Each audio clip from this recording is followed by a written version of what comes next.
Dude, it's just so wild that right after becoming CEO of Twitter, he's immediately like, look, okay, we're gonna take this in a brave new free speech direction. Misinformation, just immediately. It's fantastical. Let's hit the story from the top, because this has been a wild couple of days when it comes to this Nancy Pelosi story. Okay, there was a few days ago a breaking and entering situation where an assailant tries to break into Nancy Pelosi's home and kill Nancy Pelosi, hurt Nancy Pelosi, or kidnap Nancy Pelosi, but instead ends up kidnapping her husband, holding him hostage until the police arrive after the police were called, and then he gives himself up to police and admits the fact that he was going to get Nancy Pelosi and break her kneecaps in an effort to try to get her to expose the lies of the deep state Democrats, right? So let's read the story from the top and then add the finer details. Paul Pelosi, the husband of House Speaker Nancy Pelosi, was attacked with a hammer at the couple's home in San Francisco by a male assailant earlier Friday morning. Law enforcement sources told CNN. The assailant who attacked him was searching for the Speaker of the House, according to a source briefed on the attack. The intruder confronted the Speaker's husband in their San Francisco home, shouting, "Where is Nancy? Where is Nancy? Bankrupt man. Couch man, thank you so much for the tier 1. Tier 1. Stay well, I will. Unlike, sadly, Paul Pelosi. Where is Nancy? Where is Nancy? According to the source. The man who assaulted Paul Pelosi tried to tie him up until Nancy got home, according to two sources familiar with the situation. When the police arrived, the assailant was saying he was waiting for Nancy. This was not a random act. This was intentional, San Francisco Police Chief William Scott said during a news conference on the investigation, adding, "It's wrong. Our elected officials are here to do the business of their cities, their counties, their states, and the nation. Their families didn't sign up to be this harmed or done wrong." Pelosi, 82, was taken to the hospital and underwent a successful surgery to repair a skull fracture and serious injuries to his right arm and hands. Oh, so he really beat the shit out of him. Jesus Christ. Drew Hamill, a spokesperson for Nancy Pelosi, said in a statement early Friday evening. The statement said that the doctors expect he will make a full recovery. Scott said that authorities are still determining a motive for the attack, but they intend to book the suspect on felony charges. The suspect is still in the hospital, but let me say this, we intend to book the suspect, whether it's in absentia or whether it's in person. He will be booked for felony charges. The attack sent shockwaves through Washington and sparked an outpouring of condolences and condemnation from congressional leaders on both sides of the aisle, unless apparently you're in right-wing media. It comes as fear of political violence directed towards lawmakers remain high in the wake of January 6th and the 2021 attack on the U.S. Capitol, as well as other high-profile violent incidents that have targeted members of Congress. Nancy Pelosi was able to speak to her husband after the attack and before he was taken into surgery, according to a source familiar with the matter. Okay, so he did not lose consciousness. That's good. The speaker flew with her family to San Francisco on Friday night to be with her husband, and another source told CNN Friday evening. The speaker and her family are thankful for the outpouring of support and prayers from friends and constituents around the country. So here's how the police are detailing how the attack unfolded. Then we're going to add some finer details, talk about the reaction, and talk about conspiracy theories that have come from this, because some people don't want to accept a far-right conspiracy nut tried to kill Nancy Pelosi. Authorities identified 42-year-old David DePepe as a suspect in the attack. If you're curious what David DePepe looks like, just so you can just Google, I guess, actually, we can probably just Google this, what he looks like now. Here he is. Here's the picture that's going everywhere. Bop, there's David DePepe. There's the hammer man himself. As the suspect in the attack, officials expected to bring forward multiple felony... Actually, I'll just bring this off screen so you can look at him. Multiple felony charges in connection with the incident next week. San Francisco District Attorney Booking Jenkins tweeted Friday evening, "We are coordinating closely with federal and local law enforcement partners on this investigation. We're bringing forward multiple felony charges on Monday." Scott detailed Friday evening what responding law enforcement officers witnessed when they arrived at the scene. When officers arrived at the Pelosi residence, Scott said the front door was opened by someone inside, and the officers from outside the door observed Pelosi and DePepe each hand on a single hammer. While still outside the home, officers saw DePepe pull the hammer away from Pelosi and attack Pelosi, the police chief said. Scott went on to say that Pelosi was struck by DePepe at least once. At an earlier news conference, Scott said the suspect had pulled a hammer away from Mr. Pelosi and violently assaulted him with it. Our officers immediately tackled the suspect, disarmed him, took him to custody, and requested emergency backup and rendered medical aid. Paul Pelosi was able to call 911 at the start of the attack, according to law enforcement sources. Another source familiar with the matter, he managed to keep the line open and dispatcher could hear hear a conversation in the background, according to multiple law enforcement sources. Okay, so this could keep going. We could keep reading this, but that's the gist of basically what happened. So here's some other details. We do know that the person had a bag of zip ties to, you know, assist in a kidnapping and to tie up either Paul Pelosi or Nancy Pelosi. We also know that the suspect said she wanted to break Nancy Pelosi's kneecaps. David DePepe said he viewed Mrs. Pelosi as the leader of the pack of lies told by the Democratic Party, according to federal affidavit filed in a court on Monday. We also know that the dude was a raging anti-Semite and conspiracy theorist, as we can see from his social media activity and the type of stuff he was sharing online. Here is a picture of him basically like saying that the Jews are destroying Israel somehow, I think, to then rebuild and make money off of rebuilding it. Somehow it's the Jews who destroyed Israel. I don't know if they coordinated it with Zelensky. I don't know what the theory is, okay? But basically the Jews are destroying Ukraine for some reason. So anyway, the dude's a psychopath. The dude's insane, and it's very evident to anyone paying attention that this guy is a far-right conspiracy theorist nut who has decided that Nancy Pelosi is the leader of the lies and the deep state and the evil machinations at the top of this country. And so he wanted to kidnap Pelosi and break her kneecaps and make her admit to the lies. Here's exactly what he had planned for her. According to court papers, he told police officers he was going to hold her hostage and talk to her. If she told him the truth, he would let her go. And if she lied, he was going to break her kneecaps. DePepe is accused of breaking into the household and assaulting Paul Pelosi. He confronted Mr. Pelosi as he slept in the couple's bedroom, according to the federal affidavit filed in court on Monday. It said DePepe said he viewed Mrs. Pelosi as the leader of the pack of the lies told by the Democratic Party. It is also said to have explained that by breaking her kneecaps, she would then have to be wheeled into Congress, which would show other members of Congress there were consequences to their actions. Police said, so this was basically, I mean, this is like terrorism in the most pure sense of the word. The idea is to physically hurt Pelosi as a penalty for her politics, to then terrify other politicians for like being the deep state. Or this all seems very conspiracy driven and nonsensical, so I don't ask me to really explain his motives, but the motive seems to be to intimidate Congress. Police officers said they were called to the house for a well-being check early on Friday and arrived to find both men holding the hammer. They said the suspect then pulled the hammer away from Mr. Pelosi and used it to violently assault him before being tackled by officers. Wow. Okay, so we have an idea of what happened here. This is the consequence of conspiracy pushers who have gotten their conspiracies into the minds of broken people either with mental issues or with any number of issues in their life, leading people like this psychopath to go and attempt to assassinate, damage, kill, injure, or possibly torture Nancy Pelosi.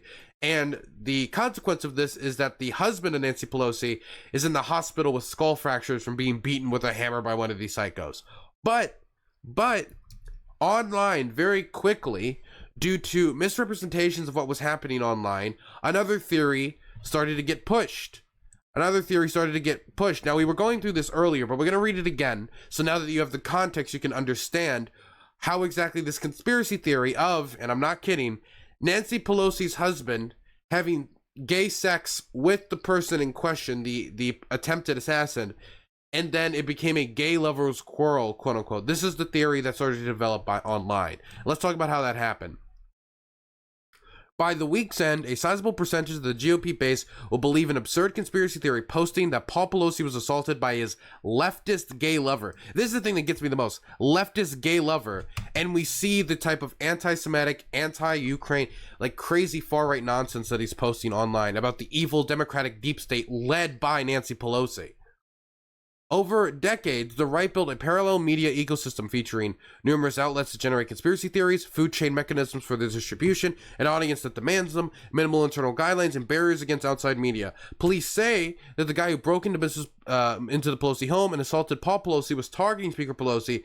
The assailant's recent online footprint is a hodgepodge of recent right-wing conspiracy theories that include QAnon, the Great Reset, Pizzagate, Gamergate, MRA misogyny, hatreds of just basically minorities, and anti-vax conspiracy theories. This is very bad for the right because those conspiracy theories are either trumpeted or excused at the highest levels of the right-wing media and GOP. They needed to come up with something else fast. The right-wing conspiracy theorists went to work. They operated by putting existing facts, particularly ones from earlier in the story, when initial reports are often wrong, and new dubious context through wild logical jumps. In this case, they draw on two pieces of info. A, an initial subsequently retracted, it was retracted, local news report that the assailant was in his underwear when the police arrived. And B, that Pelosi was able to trick the invader, call 911 from the bathroom, and while speaking to the dispatcher in code to avoid suspicion, the dispatcher said that he referred to the home invader at one point in the call as a friend. The White Ring conspiracy theorists put these two pieces together, threw in some wild and baseless speculation, and came up with the theory that Pelosi was the victim of a gay lover's quarrel. This filtered up through low-level right-wing influencers to the owner of Twitter, who celebrated it on the right and now blasted it everywhere. Here is the thing we're about to talk about in a second. Elon Musk took this baseless conspiracy theory before any police reports had really come out, before any information was in the public.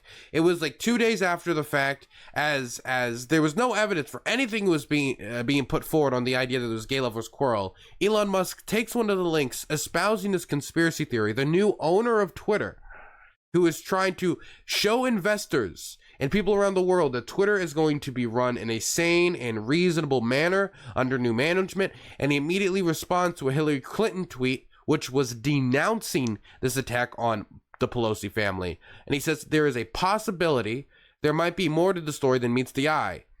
And then he links a story that says that, hey, Paul Pelosi was intoxicated and in a dispute with his gay lover.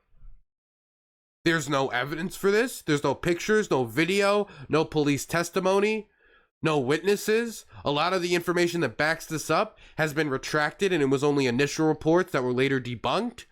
It was complete nonsense. But he responded to Hillary Clinton pushing this, and I'm going to tell you, hundreds of thousands, no, actually, I think millions of people saw it, but it got like hundreds of thousands of likes. It got a ton of interaction from people who he brought this conspiracy theory to new people, and then later he deleted the tweet. He deleted the tweet later. I haven't seen no like, hey, I apologize for lying, or hey, it seems that this was a legitimate assassination attempt and not a lover's quarrel, or hey, you know, I was wrong here, I'm very sorry about that. He just deleted it. He pushed a conspiracy theory about a gay lover's quarrel being why Paul Pelosi was beaten with a hammer based off of complete nonsense right after he becomes Twitter CEO, and he's trying to assure investors that his new policy on free speech Twitter is not going to lead to this type of stuff happening. Quote unquote freedom of speech, Dylan? What? From Ruffle Dog. Okay, Ruffle Dog, I don't know what you think freedom of speech is, but me criticizing somebody for lying and spreading disinformation is not anti-freedom of speech.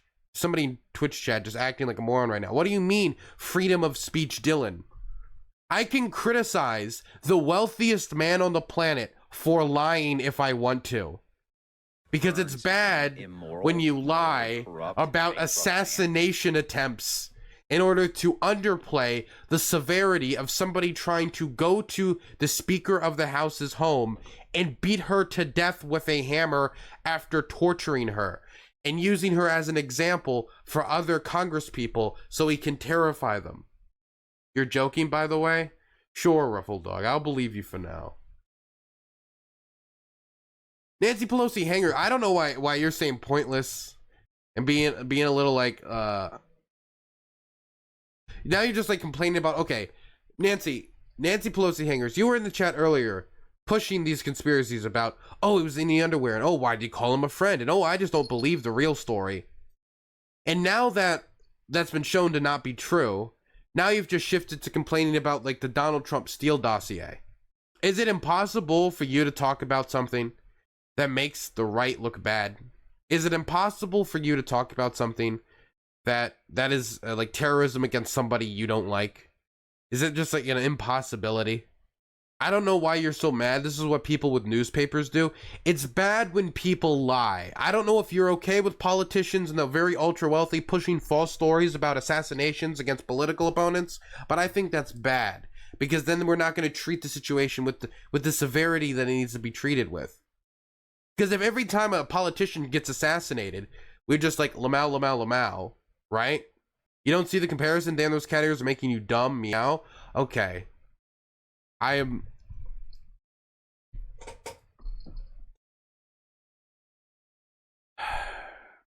You know, I am positive that if somebody took a hammer, went to Melania Trump, beat the living shit out of her, left her like a bloodied and bruised mess in an attempt to torture Donald Trump and assassinate him for being racist or whatever reason that they would give, you wouldn't be like, well, probably was just like a scuffle between the wife and one of the people they were cheating on Donald Trump with. It was like, what if they were being lesbian together? Like, I think this would be treated with a lot more seriously than if it was Paul Pelosi by the side of the aisle. I have a strange feeling you wouldn't be, like, just brushing this off. I actually, you know what? I'll do a Discord or ban here. I will do a Discord or ban here, actually, yes. This is a Discord or ban moment. Yes, I will, I think it's deserved. If you're gonna say I'm stupid for making a mountain out of a molehill out of an attempted assassination, yeah. Suck my dick, I'm out. Ah, there it is. Hey, man, leave it to the right wing to piss and shit everywhere, smear it all over the walls, and never be held accountable. Never be willing to talk. Wow, freedom of speech, huh? Freedom of speech. My goodness, who would have thought? Who would have thought? This is why Antifa's gonna win. Antifa's gonna take over the country because the right is too scared of confrontation. The right is too scared of confrontation.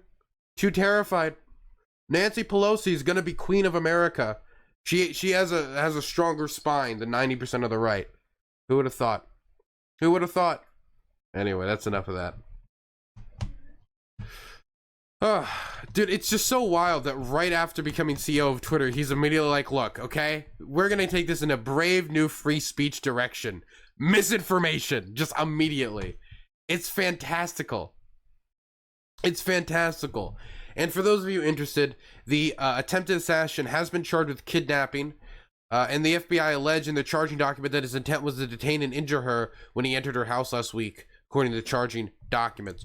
According to an interview he gave police, he told them that he would only break her kneecaps because she was the leader of the pack. My goodness. Well, I will say that no matter all of the story being kind of, I guess, pretty clear at this point what happened, that somebody wanted to kidnap and torture Pelosi for being the evil Democrat-in-chief, and this was a crazy psychopath. Charlie Kirk calls for something different.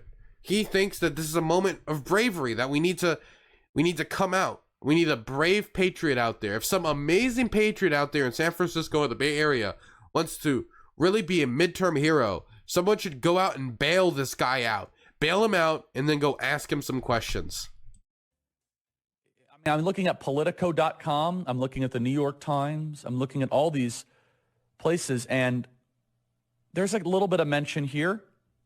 For example, Politico says top Republicans reject any link between GOP rhetoric and Paul Pelosi assault. Of course you should reject any link. Why is the Republican Party, why is the conservative movement to blame for gay schizophrenic nudists that are hemp jewelry makers breaking into somebody's home, or maybe not breaking into somebody's home? Why are we to blame for that exactly? And why is he still in jail? Why has he not been bailed out? By the way, if some amazing patriot out there in San Francisco or the Bay Area wants to really be a midterm hero, someone should go and bail this guy out. I bet his bail's like $30,000 or $40,000. Bail him out and then go ask him some questions. I wonder what his bail is. They're going after him with attempted murder, political assassination, all this sort of stuff. I'm not qualifying it. I think it's awful. It's not right. But why? It really sounds like he doesn't care. He's like, attempted assassination, attempted murder. When you go into somebody's house and beat them with a hammer, and you beat them with a hammer, it is not that wild out there to say that seems like attempted murder. If I broke into Charlie Kirk's home and started beating his loved one with a hammer, right? I'm pretty sure he would rightfully want to charge me with attempted murder and breaking and entering and whatever he could throw the book at me because I tried to kill his loved one in an attempt to put him in a chair and break his kneecap as a signal to all the liars. Why do you think this guy thought that Nancy Pelosi was the leader of a pack of liars? Are we really going to stand here and act ignorant? Are we really going to think, oh, actually, he was led by the ghost of Stalin? The ghost of Stalin. When we look at his online internet history, and it's all QAnon nonsense, his Great Reset nonsense, it's all types of far-right conspiracy theories. And I'm not saying every single person on the right is responsible for this guy, but if you pushed QAnon nonsense like Michael Flynn has, then yeah, you are partially responsible for this type of stuff happening. If you go to these QAnon rallies and bring your presence to it and bring your viewership to it, then yeah, I do think you could be somewhat held responsible for this because you tried to grift off of QAnon psychopaths. If you're pushing the type of conspiracy theories that led to this guy developing this insanity and going out and trying to assassinate Nancy Pelosi and torture her, then yeah, I do think you should be held accountable. So people like Michael Flynn should be held accountable for this type of stuff.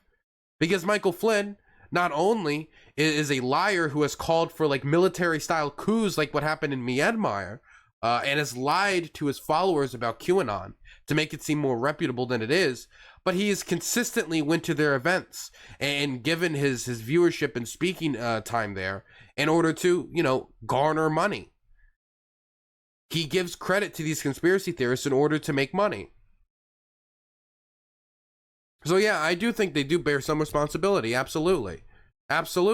When that's the type of stuff that drove this guy to do this, yeah, I do think they bear some responsibility. Is it that in Chicago, if I started pushing a conspiracy theory about Charlie Kirk, like keeping children in his basement, and then somebody goes to his home and beats him up because they want to free the children in his basement, do I bear some responsibility? I mean, I don't think I bear direct responsibility, but it's kind of not that difficult to understand cause and effect there. you're able to commit murder and be out the next day? Why is it that you're able to trespass, second-degree murder, arson, threat of public official, cashless bail? This happens all over San Francisco, but if you go after the Pelosi's, oh, you're let out immediately. Whatever, Charlie. I don't even understand the point he's trying to make. Anyway, man, this is a crazy story. I think people immediately try to delve into conspiracy theory around the psychopath, largely because they don't want to deal with the reality that sometimes the right wing can be quite violent, and sometimes the very far extreme fringes of the right wing can be quite violent, and they're willing to use violence as a political tool. But if you do that, and you admit to that, then it's a lot more difficult to point out and say, Antifa, the summer of the hot summer after George Floyd's murder, the summer of riots and protests, and you point all to these things, and the Antifas, and you can't say, hey, the political violence is the left wing's problem. You can't say that if you're admitting to right-wing extremism being a problem and leading to violence, whether it be the attempted kidnappings of governors or assassination attempts on the Speaker of the House.